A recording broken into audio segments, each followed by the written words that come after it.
Policies from long before the war in Ukraine for the eye-popping gas prices that we're all paying every day. That from former Vice President Pence's Chief of Staff, Marc, who is heading up a group pushing for increasing American energy independence.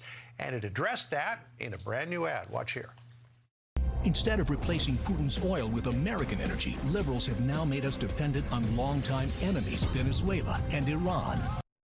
Marc joins us now, former Chief of Staff to Vice President Pence and Executive Director of the Coalition to Protect American Workers. So you're targeting vulnerable Democrats in many districts across the nation with these ads, custom tailored to the individual district. How big an election year issue is this going to be come November the 8th? Well, John, we think it's going to be a seminal issue this year. The reality is that there's nothing that's going to change the inflation of gas prices. There's nothing this administration is going to do.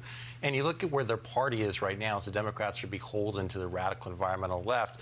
Even last week, when we're now facing record gas prices, they're writing letters to the Biden administration, again, demanding a permanent ban on gas and oil leases and permits. So there's nothing. Public lands, at least. Yes, sir, but there's nothing they're going to do that's going to change the dynamic we're facing. In fact, anticipation is that you'll continue to see gas prices just continue to go up. So I think for the average American who's facing inflation at home, hard to put groceries on the table, food on the table, and the reality is they're driving 30 miles to work each way, this is going to be a big issue. The White House has been trying to push this meme of a hashtag, actually, of Putin price hike. But when you look at the price of gas, it went up substantially in between the time that the president took office and the time that Russia invaded Ukraine.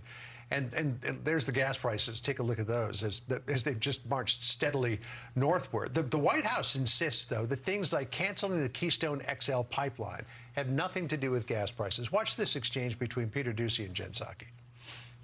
Would President Biden ever undo his executive order that stopped the construction of the Keystone XL pipeline?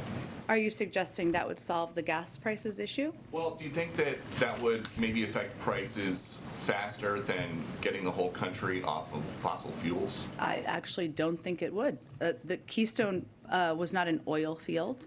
It's a pipeline. Yeah. Also, the oil is continuing to flow in just through other means.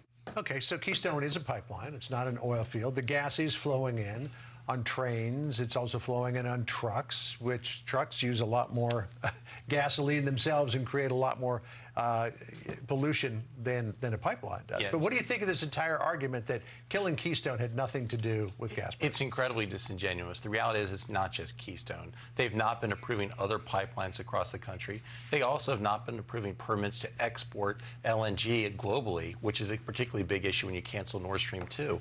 But, John, go back to the President Biden in 2020 debate in the Democrat primary.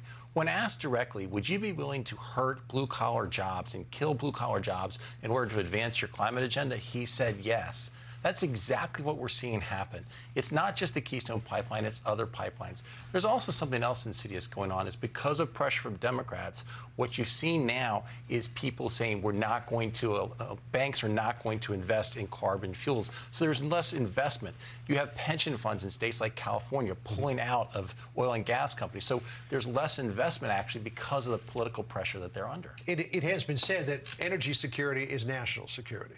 So if we're getting our oil to make our gasoline from places like Russia or Iran or Venezuela, what does that say about our national security? It's a real risk. I mean, the reality is right now on the Pacific coast and in Hawaii, it's cheaper to import oil from Russia than it is domestically. It's an economic issue, but as you say, it's also a national security issue. And what you see now is this administration going hand in hand to dictators in Venezuela, or now, as you just saw in your State Department report, trying to strike an Iran nuclear deal with Russia, in part to put the oil from the mullahs in Iran back on the global market.